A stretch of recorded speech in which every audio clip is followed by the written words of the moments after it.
Astrologer Ramakrishna Ghosh. আমার এই channel অর্থাৎ অ্যাস্ট্রোলজার রামকৃষ্ণ ঘোষ চ্যানেলের পক্ষ থেকে জানাই আপনাদের সকলকেই স্বাগত। আশা করি ঈশ্বরের কৃপায় আপনারা সকলেই ভালো আছেন। আর কয়েকদিন বাদেই বাংলা 1432 সাল। অগ্রিম আপনাদেরকে শুভ নববর্ষের প্রীতি শুভেচ্ছা, আন্তরিক অভিনন্দন ও একগুচ্ছ মিষ্টি ভালোবাসা জানাই। কন্যা রাশির বাংলা 1432 সাল কেমন যাবে সেটা নিয়েই আমার আলোচনা। এই কন্যা রাশির 1432 আমরা যে রাশিফল বলবো, মেনলি বার্ষিক রাশিফল আমরা 4টি করে গোচর ফলের উপর দিয়ে থাকি, যারা এক একটি রাশিতে দীর্ঘদিন অবস্থান করে। বৃহস্পতি এক একটি রাশিতে 1 বছর, শনি 2.5 বছর, রাহু কেতু 1.5 বছর অবস্থান করে।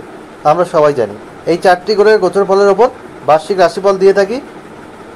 আর নিখুঁত বিচারের জন্যে মাসিক রাশিফল এবং আপনাদের ব্যক্তিগত জন্মছক বিচার করাতে হবে, দশা অন্তর্দশা দেখতে হবে, তাহলে কিন্তু নিখুঁত বিচার সম্ভব।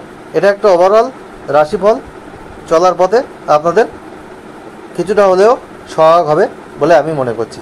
এই কন্যা রাশির বাংলা 1432 সাল আপনাদের স্বাস্থ্য কেমন যাবে, আপনাদের আর্থিক উন্নতি কেমন হবে, ব্যয় কেমন হবে, আপনাদের প্রেম দাম্পত্য জীবন কেমন যাবে, চাকরি ব্যবসা কেমন হবে, আপনাদের পিতামাতার স্বাস্থ্য কেমন যাবে, আপনাদের ভাগ্য কেমন থাকবে, এইসব নিয়েই কিন্তু আমার আজকের আলোচনা।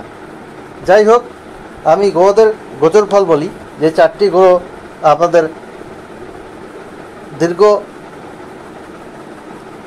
স্থায়ী মানে বার্ষিক রাশিফলের জন্যে সেই গ্রহদের গোচর ফল। 29শে বৈশাখ বৃহস্পতি কিন্তু মিথুন রাশিতে যাবে, আপনাদের রাশির দশমে যাবে। 18ই আশ্বিন বৃহস্পতি অতিচার গতি দ্বারা কর্কট রাশিতে অর্থাৎ একাদশে যাবে। 1 পৌষ আবার পুনরায় মিথুন রাশিতে থাকবে।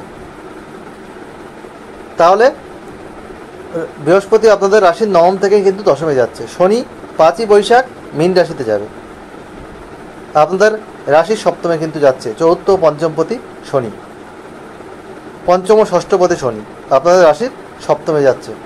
20শে আশ্বিন শনি কিন্তু বক্রগতি দ্বারা আবার কুম্ভ রাশিতে আসবে, ষষ্ঠ স্থানে। 27শে পৌষ শনি পুনরায় মীন রাশিতে যাবে। মীন রাশির অনুযায়ী আমাদের ধরতে হবে গোচর ফলটা। 14ই আষাঢ় রাহু কুম্ভ রাশিতে ষষ্ঠে যাচ্ছে, আর কেতু কিন্তু সিংহ রাশিতে অর্থাৎ রাশির দ্বাদশে যাচ্ছে। এবার আমরা বার্ষিক রাশিফল নিয়ে আলোচনা করছি। কন্যা রাশির কিন্তু রাশির অধিপতি বৃহস্পতি বছরের প্রথমে নিচস্থ থাকছে। স্বাস্থ্যের জায়গা কিন্তু খুব একটা ভালো কিন্তু বলা যাচ্ছে না। স্বাস্থ্য কিন্তু আপনাদের ভোগাবে, খুব বড় সমস্যা না হলেও ছোটোখাটো সমস্যা কিন্তু আপনাদের লেগে থাকার সম্ভাবনা আছে। তাই স্বাস্থ্যের বিষয়ে আপনাদের সচেতন থাকতে হবে। আপনাদের মেডিটেশন করতে হবে, নিয়মিত যোগব্যায়াম করতে হবে, এক্সারসাইজ করতে হবে, খাদ্যাভ্যাস করতে হবে। পেটের কিছু সমস্যা আসতে পারে, শিরা উপশিরা নার্ভ সংক্রান্ত কোনো প্রবলেম হতে পারে। এগুলো করলে আপনারা অনেকটাই ভালো থাকবেন এবং কোনো সমস্যা আসলে অবশ্যই ডক্টরের ট্রিটমেন্ট কিন্তু করাতে হবে।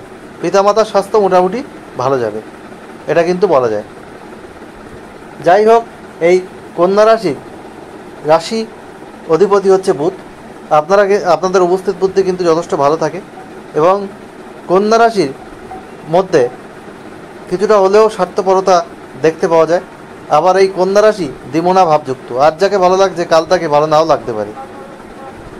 এরা কিন্তু অত্যন্ত রসিক ধরনের মানুষ হয়, এদের মধ্যে ক্রিয়েটিভিটি কিন্তু দেখতে পাওয়া যায়।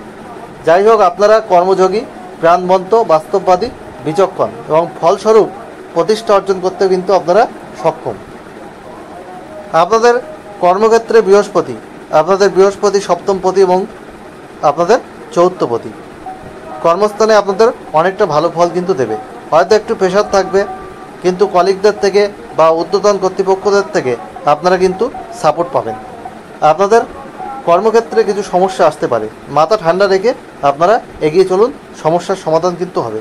কর্মের চাপ বাড়বে, আপনারা লেজিনেস আপনাদের মধ্যে যেটা আসবে সেটা কিন্তু কাটাতে হবে।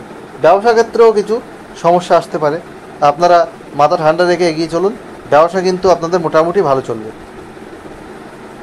আপনাদের যে কোনো ব্যবসায়ী এবছর কিন্তু মোটামুটি ভালো চলবে, কোনো অসুবিধা হওয়ার কিন্তু কথা নয়।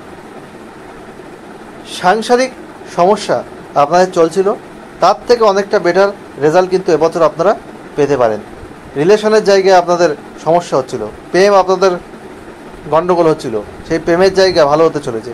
এমনকি বিবাহিত জীবন, বিবাহের জায়গা ভালো হতে চলেছে। বিবাহ যোগাযোগ কথাবার্তা এগুলো হতে পারে, কিন্তু বিবাহ একটু দেরিতে হওয়ার কিন্তু সম্ভাবনা রয়েছে।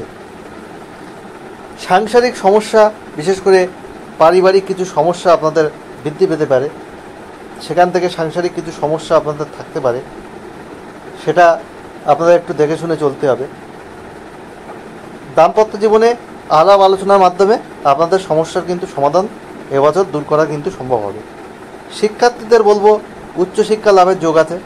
যারা পিএইচডি, যারা গবেষণামূলক কাজকর্মের সঙ্গে যুক্ত, তাদের সাফল্য লাভের কিন্তু যথেষ্ট সম্ভাবনা রয়েছে। যারা ক্রীড়া ক্ষেত্রে খেলাধুলোর সাথে যুক্ত, তাদের সাফল্য অর্জনের কিন্তু জায়গা রয়েছে।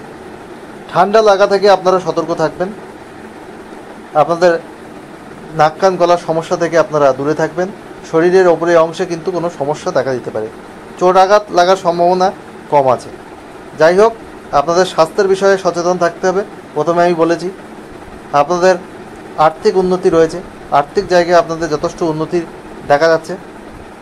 ব্যয় হলেও আপনাদের সঞ্চয় কিন্তু তার মধ্যে হবে। আপনারা কোনো প্রপার্টি কিনতে পারেন, সেখান থেকে আপনাদের লাভ হবে। আপনারা কোনো লং টার্ম ইনভেস্টমেন্ট করতে পারেন, সেখান থেকে আপনারা লাভবান হবেন। আপনারা কোনো জমি কিনতে পারেন, সেখান থেকে লাভবান হতে পারেন। আপনাদের কিন্তু বিভিন্ন সমস্যার সমাধান কিন্তু হবে। তবে আপনারা মামলা মোকদ্দমা, কোর্ট, পুলিশি ঝঞ্ঝাট ঝামেলা এইসব থেকে একটু দূরে থাকবেন। এইসব জিনিসপত্র আপনাদের কিন্তু কম বেশি ভোগালেও ভোগাতে পারে, সেই জায়গাটা আপনারা সাবধানে থাকবেন। শুভ রত্ন আপনাদের পান না। শুভ মূল হচ্ছে বিদ্যুৎ আরোগ্যের মূল। শুভ ধাতু হচ্ছে সোনা আর তামা। শুভ বর্ণ হচ্ছে সবুজ। শুভ দিক হচ্ছে দক্ষিণ দিক। শুভ বার হচ্ছে রবিবার ও বুধবার। শুভ সংখ্যা 5। মিত্র সংখ্যা আপনাদের মেষ, মিথুন, সিংহ, তুলা রাশি। শত্রু রাশি হচ্ছে কর্কট রাশি। লটারি কেনার শুভ তারিখ ইংরাজি মাসের 5, 8, 14, 17, 23, 26 ও 30 তারিখ। এবার আমি বলবো যারা আপনারা কন্যা লগ্নের মানুষ, তাদের কেমন যাবে। কন্যা লগ্নেরও কিন্তু অধিপতি বুধ, আপনারা জানেন। আপনি কারো সমালোচনা কান না দিয়ে এগিয়ে যেতে ভালোবাসেন এবং আপনার দাম্পত্য জীবন কিন্তু মোটামুটি যাবে এবছরে। আগে আপনাদের দাম্পত্য জীবনে অনেক সমস্যা ছিল, সেই সমস্যা থেকে আপনারা বেরিয়ে আসতে পারবেন আলাপ আলোচনার মাধ্যমে, যেটা রাশিতেও বলেছি, লগ্নেও সেই একই রকম ফল। বন্ধু বান্ধবদের নিয়ে আপনারা একটু চিন্তা থাকবেন, তাদের নিয়ে কোনো সমস্যা আপনাদের আসতে পারে। কোনো ট্যুর ট্রাভেল করার ক্ষেত্রে আপনাদের কিন্তু ভাবনা চিন্তা করতে হবে, সেখান থেকে আপনাদের কিন্তু সমস্যা আসতে পারে। কন্যা রাশি বা কন্যা লগ্ন, এই দুই রাশির জাতক জাতিকাদের, দুই রাশি বা লগ্নের জাতক জাতিকাদের জন্য আমি কিন্তু বলছি। আপনাদের চাকরি সূত্রে কোনো ট্রাভেল, সেটা কিন্তু আলাদা, সেক্ষেত্রে আপনাদের সমস্যা হবে না। কিন্তু কোনো আপনারা ফ্যামিলি নিয়ে প্ল্যানিং করছেন বা কোনো ট্যুর ট্রাভেলের কথা ভাবছেন, সেক্ষেত্রে সমস্যা আসতে পারে। কোনো নিকট পরিজনের দ্বারা আপনারা কিন্তু উপকৃত হতে পারেন। নানাবিধ সমস্যার মধ্যেও যারা কৃষিকাজ করেন, তাদেরও কিন্তু সাফল্যের যোগ রয়েছে। কন্যা লগ্নের মানুষদের শারীরিক ও মানসিক চাপ এবছর অনেক কম থাকবে। আগে যে সমস্যার মধ্যে দিয়ে যাচ্ছিলেন, এই সমস্যা অনেকাংশে কমবে। ছাত্রছাত্রীরা বিদ্যাক্ষেত্রে কিন্তু পারদর্শিতার পরিচয় দেবেন। বিদ্যার জায়গায় এবছর কিন্তু শুভ রয়েছে। বিদ্যাক্ষেত্রে সফলতা আপনাদের আসার যোগ রয়েছে। হাড় সংক্রান্ত রোগে ভোগার সম্ভাবনা, আর্থ্রাইটিস, ব্যথা বেদনা, এইসব রোগে কিন্তু আপনাদের ভোগাবে। কোনো অভিনেতা বা অভিনেত্রী যারা, তাদের কিন্তু বড় সুযোগ কিন্তু যারা কন্যা লগ্নের মানুষ, তাদের কিন্তু আসবে। অ্যাজমাজনিত রোগে আপনারা কষ্ট পেতে পারেন। আপনাদের প্রতিকার হিসাবে নীলা গমের অভাবে শ্বেতবেলা বা শ্বেতচন্দনের মূল ধারণে আপনারা কিন্তু অনেকটা উপকৃত হবেন। যাই হোক, কন্যা রাশির মানুষদের বাংলা 1432 কেমন যাবে, একটা ওভারঅল আমি জিস্ট তুলে ধরলাম। 1432 সব কন্যা রাশির মানুষের জীবন সুখ সমৃদ্ধি আনন্দে ভরে উঠুক, ঈশ্বরের কাছে এই প্রার্থনা করে আজ এখানে শেষ করছি। আপনারা সবাই ভালো থাকুন। আবার খুব তাড়াতাড়ি আমি নতুন আলোচনা নিয়ে আবারও আপনাদের সামনে হাজির হব।